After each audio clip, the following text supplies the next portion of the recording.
that don't want what we know out there. How a person can go from really almost nothing to becoming a millionaire by owning rental properties. He would always buy these flip houses, and I just remember thinking, this guy is crazy. Why would he buy that house? In the past decade, there's been a huge surge in the peer-to-peer short-term rental market. Become an insider. So you have to know the rules before you get the game. Every second counts. So make every second count.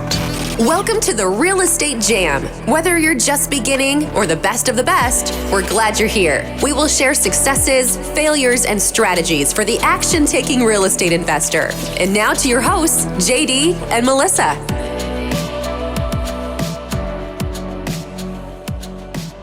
Hey guys, welcome to the Real Estate Jam podcast. I'm JD with my lovely co-host.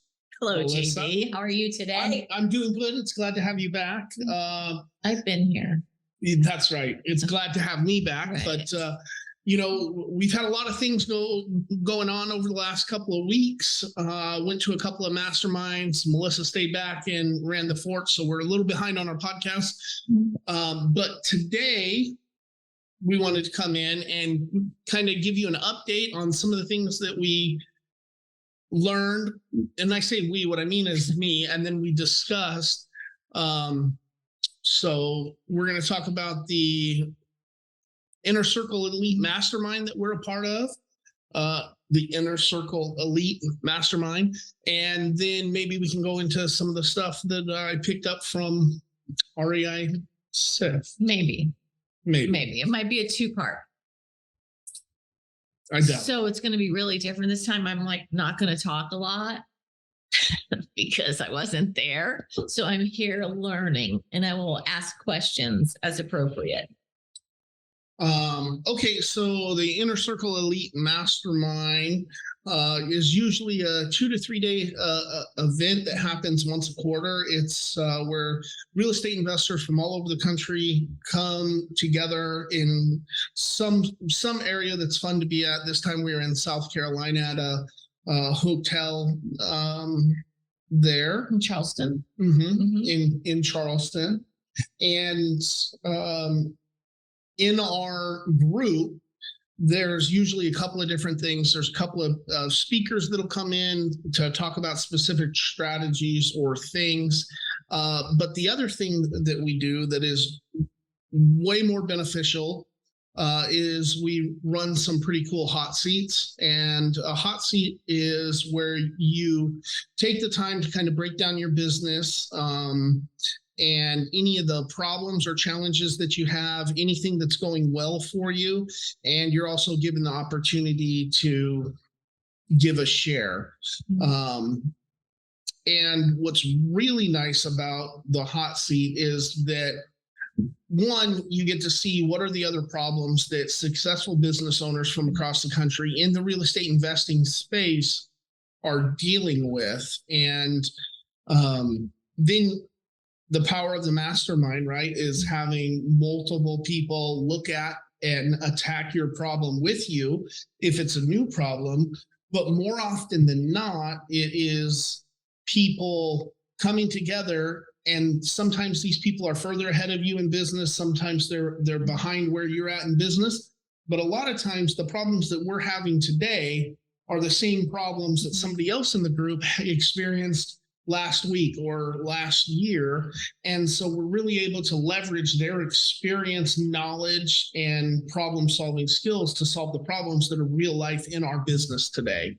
And what I like about it is just the accountability part of it, and that you have to be prepared for critique, right? Why are you doing things that don't work? Why are you doing this? Why are you doing that kind of thing, right? Yeah, that's definitely true. And sometimes, as a business owner, we are oftentimes holding other people accountable and not accepting excuses from them. Oh, you didn't get your calls done today. Well, that's an excuse. Why didn't you?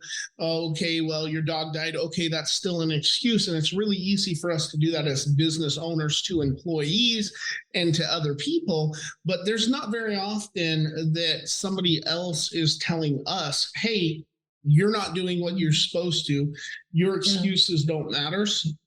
So it's really good to have people that are all on a level playing field. We're all business owners in our own right. And sometimes, even though you can't see past your own shit, other business owners can see past your shit. Whereas I might be a little bit more lenient on Melissa because she didn't get all of the calls that she needed to make in today. Some of these other business owners can see through that and say, hey, Melissa, you have to get your calls done today, whether you want to or not. And the other problems that you're dealing with in your life don't really matter as far as your business is concerned. I get my calls in, just FYI. Yeah, well, if we're being honest, Melissa gets very little feedback from these masterminds, and I get a lot of feedback from these masterminds. Okay, well, so there were a lot of things that I took away from the mastermind. And just so you guys know, the goal that we always have going into these masterminds is I want to make one meaningful connection, and I want to take away one thing from the mastermind to implement into our business right now, active today. And the one thing that I took away from Inner Circle Elite, which was also reinforced in REISift, was something called the reoffer campaign. And the way that this was explained to me is, if you're looking at Planet Fitness, Anytime Gym, all of these businesses that are relying on membership and subscribers to the business, they offer a certain service or a certain product. In this instance, the example is, the gym is saying, hey, we're trying to get new customers into the gym. Here is 90 days at half price. Come check out our gym. And so these other businesses, they're marketing very similar to the way that we market. They're doing direct to seller marketing or direct to client marketing, and they're trying to get people to come into the gym. So they make the offer, they send a postcard, hey, half off the next 90 days. And there's going to be a certain number of those people who accept that offer and come in. There's going to be the rest of the people, the higher percentage, that say, hey, that's not for us, that's not for me. And that message of 90 days half off doesn't resonate with them. Now, what car dealerships, what gyms are really good at is what they call the reoffer campaign. And that is where they take that same offer, that same package. So they're willing to give half off for 90 days, and they change the messaging. Even though the offer remains the same, they change the messaging to resonate with other people. So the people that didn't accept their offer, now they're back into the reoffer campaign, and that's where they change that messaging. So instead of half off for 90 days, they might say, well, here's 50% off for the next 12 weeks. Same offer, but it's hitting a different way. They changed their actual messaging, or, and so then they send that one out, and a certain number of people will respond to it. And then there's a number of people who don't respond to that. And then they change their offer again. So they'll send out, direct mail or newspaper ads that says something along the lines of reduced price for the next 3 months, plus free personal training session. And really, that's all the same benefit and the same product that they pushed the first 2 times. But that, 3 months versus 12 weeks versus 90 days at half off, whether it's half off, 50% off, reduced price, it's the same offer, but it's put out there in 3 different ways to resonate with 3 different types of people. And it's just a better way of following up than, hey, just calling to follow up or sending it out. Hey, did you see our message that we sent you last week?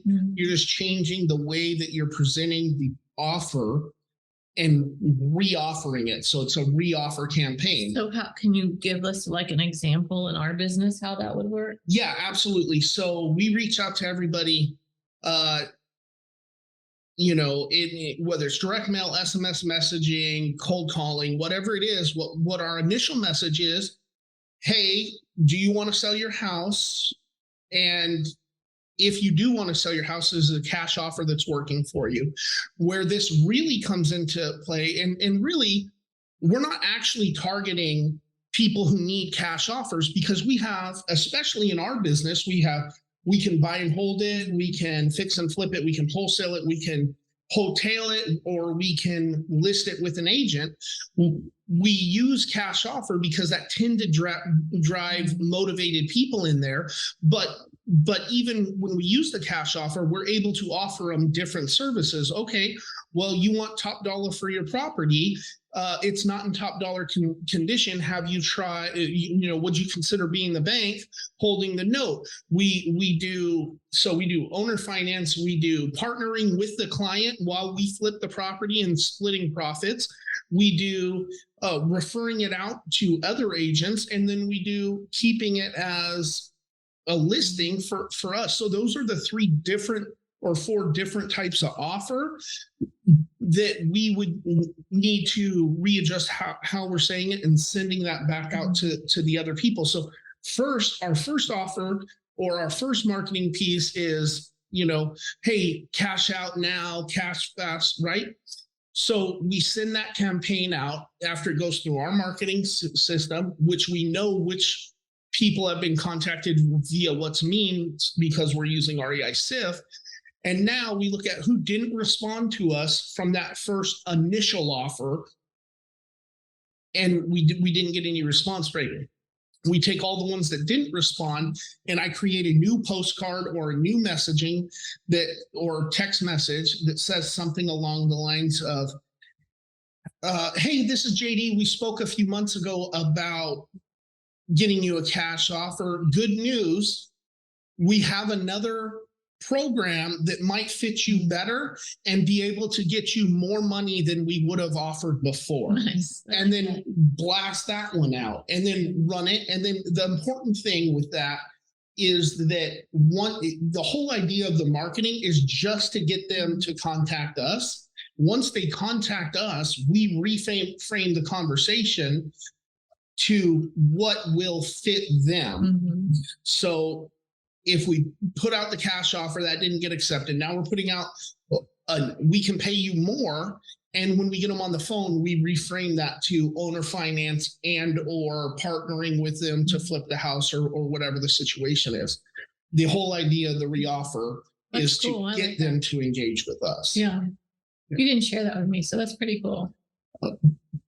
I gave you the condensed version. No, that's really a great sales idea. Yeah, it is. And it's stolen from another industry, and we just have to use that to apply it to us. Sure. And then you take all those people that you're not getting a hold of and you change your messaging each month. So every month we send out a mass blast at the end of the month to all of the leads or the potential leads or not interested that we had reached earlier in the month, and change that messaging. And you can cycle through.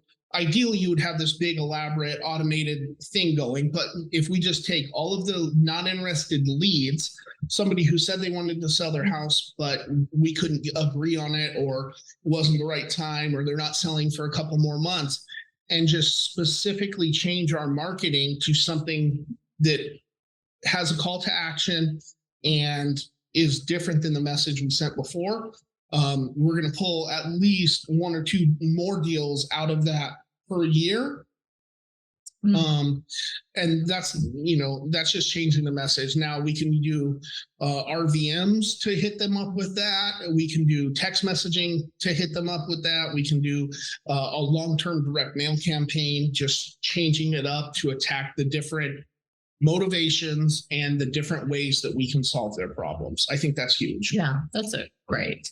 I It's love that. also not something that's an easy, quick fix to implement. It's going to take a little while to get it systematized and process documented so that I'm not the one that's bottlenecking us on all of this. That's great. Thank you. Yeah. Thanks for sharing that. That's awesome.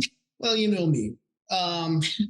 So the next little trip that I went on as soon as I got back from the Inner Circle Elite, turned right around a week and a half later and was in the REISift Sift Summit, which I can't stress enough. If you are doing retail sales and if you are doing real estate investing, there is no better tool for controlling your data than REISift. You can save a lot of money by using REISift. And a lot of people don't understand what REISift is. And I think the best way for me to describe it is a complex system that you can use to track your data. Just like any of the other companies, just like Google, just like Facebook, they're watching everything that you click on. They're watching how you're getting contacted, what kind of things you like, what kind of things you don't like, and they're tracking that. And then they're able to use that in their business later to either recontact you, reoffer to you. They're using that data to figure out, are you in a group of people that are more likely to be Republican than a Democrat? They're using all of these other symbols and they're tracking that data, and then they're able to use that data to sell things to you in the future. And if regular real estate investors started looking at their prospects from that angle and trying to collect the data to find trends and go that, they're going to be more successful. That is the future of real estate and where everything's going. Now, that sounds super complicated. And if you're just like, hey, I just want to make cold calls and talk to motivated sellers, that's great. And I understand that. This will only help you in doing that. And save money. And save money. Because marketing is everybody, I'm sure, is biggest expense. Yeah, marketing and or employees or both is the biggest expense in a real scalable real estate investment company's business.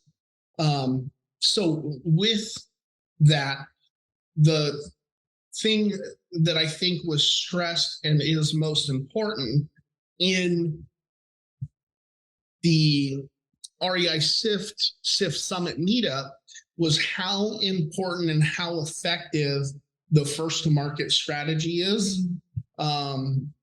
And for those of you that don't know, the first to market strategy is it doesn't matter what niche you're in, but whether it's probate, pre-foreclosure, eviction, code enforcement, any of these different vexations, there is a point where a person one day is not on that list and the next day they are. The whole first to market strategy is, as soon as that person or that property is identified by wherever you can identify it as, hey, this property wasn't in pre-foreclosure yesterday, it is in pre-foreclosure today.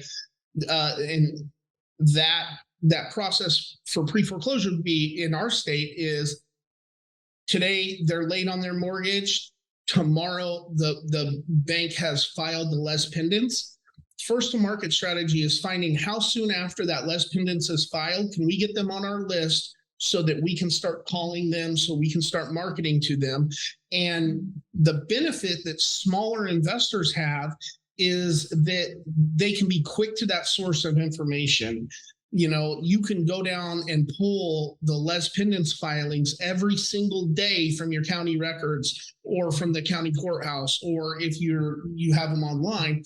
The idea is the sooner you can get to that data, the sooner you can market it to it, the sooner you can provide a solution to the homeowners that are going through whatever that problem is, the better you're going to be. You're going to have your choice of better deals. You're going to stop their search for other people to solve their problem if they're confident with you doing that. And they just really pressed home on that. And then that data, you need to learn the process, whatever it is, the pre-foreclosure process or the probate process or the eviction process, whatever that process is.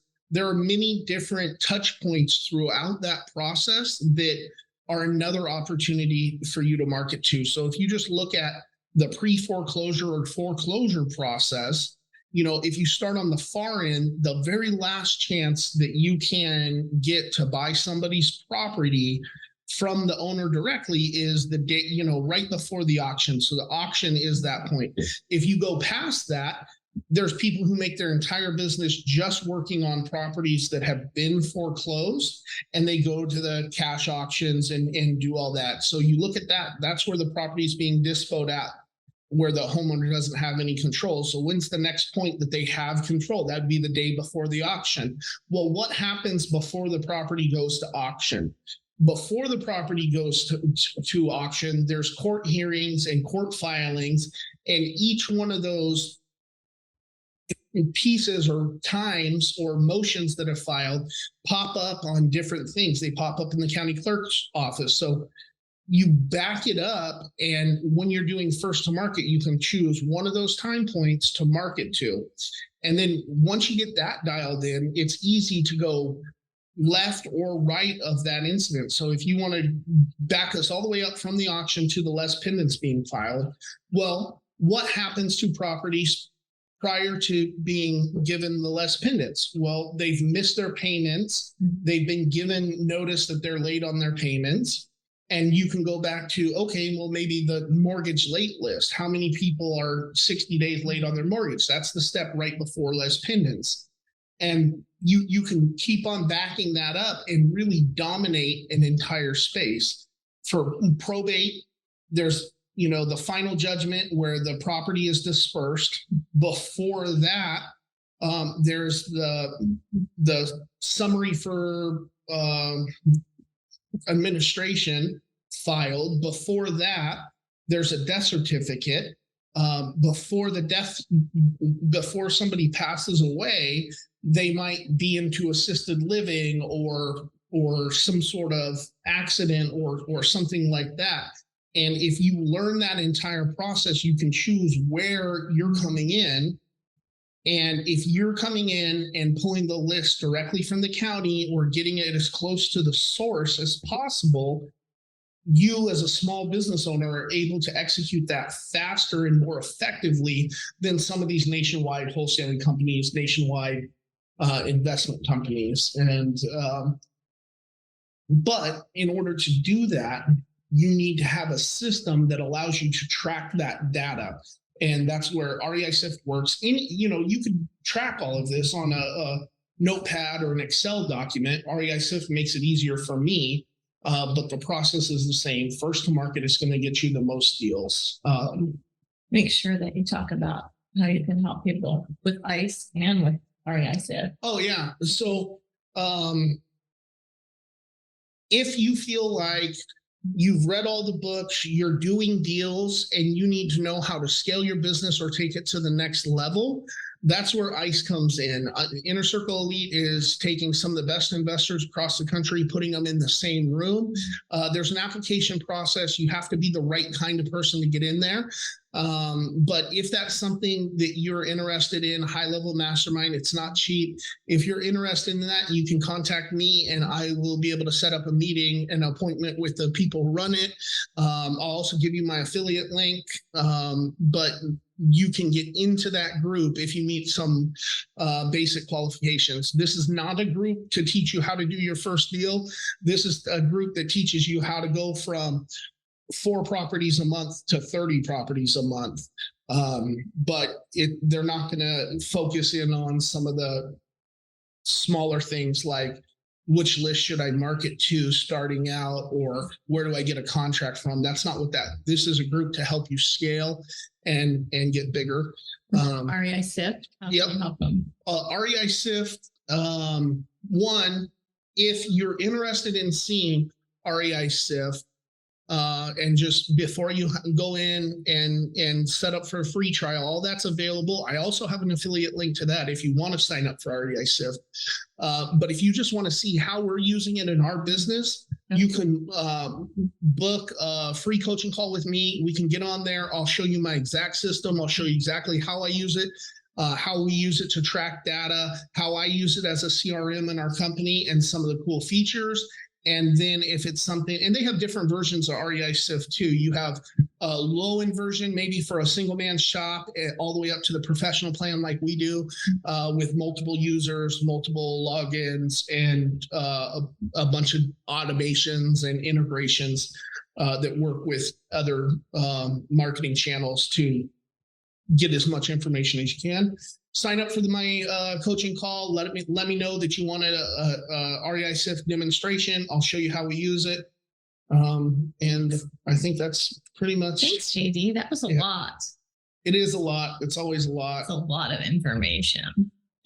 Just sign up for his call. Yeah. It's the best. Well, and even if you don't care about REISift or Inner Circle Elite, you just want to know where you were at in your business, or you have specific questions on how to get going on maybe your first deal or get your next deal, sign up for the coaching call. The link's going to be down here, and we can jump on. It's a free call, 30 minutes. Usually I go 30 minutes to an hour going into this stuff, but I'll answer any of the questions that I have and give you any of the references that you need.